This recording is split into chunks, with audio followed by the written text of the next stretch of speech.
innovation. To everyone on this panel, thank you for a job well done. Thank you for what you're doing for our country. This is truly incredible. So let me start with that.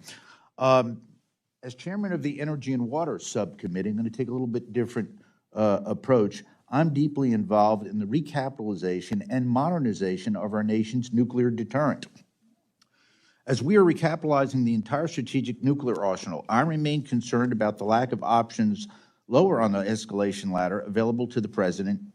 In theater, non-strategic nuclear weapons have remained essential to the credibility of our extended deterrent commitment to NATO. I've got a couple of questions to ask, but I'm going to ask General Caine and Secretary Hegseth, what is your assessment of our non-strategic nuclear capability gaps in the Indo-Pacific and elsewhere? What additional tactical nuclear capabilities beyond SLCM-N should we consider that would be most useful for reassuring allies, deterring our adversaries, and providing combatant commands and usual options in the worst-case event of a conflict? We're, as you know, we're making a $2 billion investment, and you mentioned SLCM-N in FY26, so we're investing in that. But I would say that a lot of that discussion would be classified given O plans in the Indo-Pacific. But Admiral Paparo, I would say there's no COCOM commander we have regular feedback with on what dilemmas we might need to create for an adversary than Admiral Paparo in Indo-PACOM to include everything that would deter any level of aggression. So I think there's a lot of sensitivity on this topic that doesn't lend itself to this environment, but very much so we're looking at all options. Thank you. And I would also commend the Admiral Paparo. I mean, they're doing incredible work. Yes, sir. General? Sir, I was just acknowledging the Secretary's comment about what forum we're in here today. You know, all three, and I appreciate the Congress's leadership, all three legs of the triad are undergoing modernization and all require that, and we're grateful for the assistance from the Congress. It's a bedrock to deterrence around the world and one that we want to maintain our focus on. I'll probably leave it at that and can come back if there's follow-up questions. Thank you. And I would assure you, gentlemen, that in the Energy and Water bill, which funds this, we will certainly address that in a very robust way, as I think the administration has. So I thank you all. As most of you know, in that bill, I'm probably the nation's strongest proponent, supporter of nuclear power in Congress. Nuclear propulsion has long provided a great United States Navy with significant operational advantages. There's been tremendous progress within your department accelerating the adoption of nuclear energy as a means of providing resilient and long-duration power generation for military installations and forward operations. I'm excited about the Army's Janus program, and the Air Force just announced the first 2 air bases to receive micro-reactors. My question, gentlemen, is can you walk us through how the department is thinking about the role of nuclear power across the joint force, including naval propulsion and the use of advanced reactors for base and expeditionary power? What operational advantage did you see these technologies providing, particularly in the Indo-Pacific, and what can we be doing to accelerate and expand these efforts? In both incredibly important capabilities, microreactors and propulsion, whether you're looking at survivability, sustainability of basing and mobility within basing, and the expectation in the homeland or abroad that the lights are on and we can operate even if it's a contested environment. And then there's just no doubt that you can't beat nuclear propulsion, especially as we've refined it over time. So I appreciate your efforts, and I think in this department you'll find a friend in ensuring we maximize that. Thank you, Mr. Secretary. General? Sir, I'll just say that the Joint Staff has collaborated and continues to do so with all the combatant commands and services, the Secretary's team and office on OSW and the Congress to make sure that we're looking at the range of energy requirements that we're going to have and that we move from, frankly, in some cases, a reactive posture, no reaction into your nuclear point, but to a more proactive stance around how we're going to ensure energy sustainability in a range of situations that we could face. So we appreciate the chance to comment. Thank you, General. And again, once again, I begin with profound thanks. I will end that way to all of you all. I yield back. Thank you. Thanks, gentlemen. Mr. Joyce. Thank you, Chairman. Thank you all for being here in Defense Secretary, War Secretary, excuse me, Hegseth. Godspeed on that project of changing our procurement process. America's at its finest when capitalism and capital markets allow free competition, and you get to purchase the best of all those ideas out there. Speaking of which, in June 2025, Ukraine's Operation Spiderweb, if you're familiar with it, destroyed and damaged dozens of Russian aircraft on the ground using low-cost, covertly infiltrated drones, demonstrated military installations are vulnerable to asymmetric drone attacks at a fraction of the conventional strike costs. What steps is the department taking to protect our military bases from covert drone attacks, and do you need additional funding to safeguard those assets?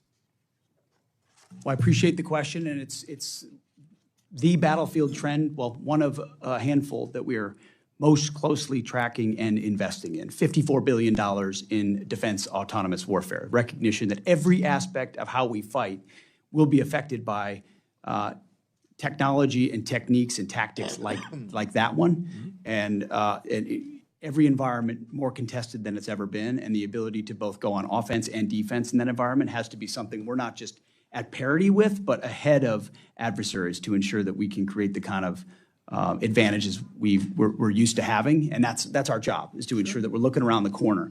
And so this investment in this budget, I don't know what it was, Jay, in FY26, but it was a small fraction of $54 billion. And we're even looking at the DOG and metamorphosizing it, whether it's a joint task force into a sub-unified command. We're elevating this so we can push it through the services and ensure that it's not just something we do in an exquisite way, but it's how we fight at every echelon through the services. And that budget number is a reflection of that.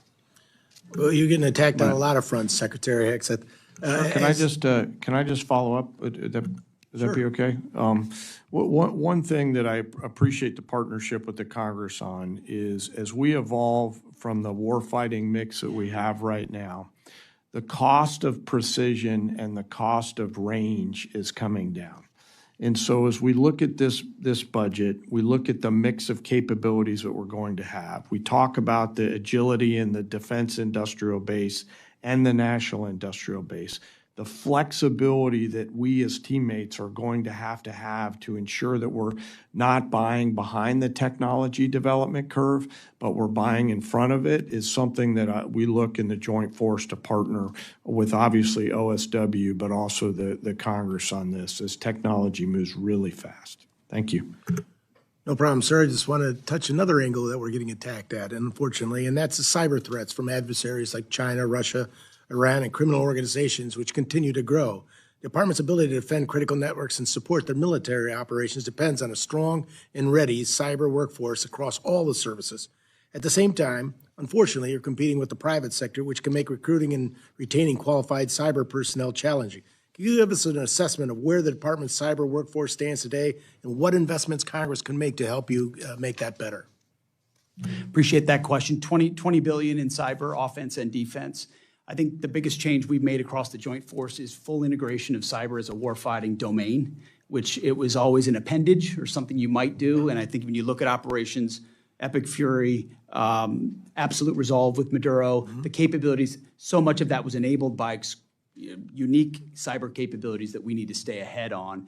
And so this, recognizing future adversaries could have more capabilities and more sophistication, both on offense and defense, this funds it properly. And I think we put a commander in charge there who's in General Rudd, who is infusing a warfighting mindset into that place and ensuring we're competing not just inside the military, but also for the best civilian talent to come into cybercom as well. Quite important. And Secretary Hegseth, I hate to keep picking on you, but the Collaborative Combat Aircraft Program is one of the department's most significant investments in this next generation autonomous power. Can you discuss how the department is approaching the integration of these autonomous aircraft alongside crewed platforms and how the program fits in your broader effort to field affordable mass and strengthen deterrence in the Indo-Pacific? I can share some of it, but not all of it, because a lot of that is classified, but it is part of the future of how we will fight and a way in which we plan to stay far ahead of adversaries and create more dilemmas for them than I think they even imagine today. Thank you very much. I yield back, Mr. Chairman. Thank the gentleman. I recognize Ms. McCollum for any closing comments. Thank you, Mr. Chairman. I'll be submitting some questions for the record on behalf of Representative Capter. Last year, the President requested the first $1 trillion defense budget. Congress provided over $150 billion in reconciliation and $903 billion in discretionary spending. I continue, and I think you heard from many of us up here that mandatory funding for defense is not a great idea. We should avoid it at all costs. The budget request for this upcoming fiscal year has grown to $1.5 trillion. It's a 50% increase. But the department doesn't seem to have enough to cover its budget holes here in the department. I'm going to give you two examples. One is reprogramming. Just the National Guard alone has $600 million of reprogramming. None of their missions were budgeted for, and now we're being asked to, now you need to move money around. You're asking us to move money around to cover that. That was money that was approved for other purposes, so it creates a hole. The Army submitted a request to move nearly $1 billion around to fill personnel shortfalls. The Navy has $907 million hole it needs to cover for its personnel. So those are problems, and this is why we want things baked into the base bill. And then when it comes to the supplemental, the Iran war has cost Americans at least now, if I've got it right, Mr. Hurst, $29 billion to date, without a lot of things haven't been accounted for yet. And the department's requesting more money for munitions outside of the base budget. So bottom line, I want your takeaway message to be, I'm deeply concerned that the department can't seem to manage $1 trillion that Congress provided last year. So gentlemen, we need information. We mark our bill up on June 11th. And we need to be able to justify, to do our fiduciary responsibility to the taxpayers, any increased funding that you seek. So we expect the information that we've been asking for on munitions and supplemental requests as soon as possible. I would say by the end of next week. So I thank you all for being here. And Mr. Chairman, we watched some of the other hearings. This is the way especially a hearing should be conducted, especially when it's dealing with international defense, when we ask people to put their lives on the line. I thank everyone for a respectful hearing, but we need the information, Mr. Secretary. I yield back. Thank the gentlelady, and that's something we are going to agree with the other side, is that sooner is better. It makes my job easier, and at the end of the day, it makes your job easier, Mr. Secretary. If we can get the information both on the base budget and on the supplemental. Just as a comment that Ed Case was making about some of the cost on this thing, I hope the Kuwaitis are going to come up with the money for those 3 F-15s that we lost, and that's a considerable amount of money. But I want to thank the Secretary and the General Caine for answering questions before the subcommittee today. I look forward to continuing to work with you as we move forward with the fiscal year 27 appropriations process, and we can fund the men and women who serve us well in the United States military. With that, we're adjourned.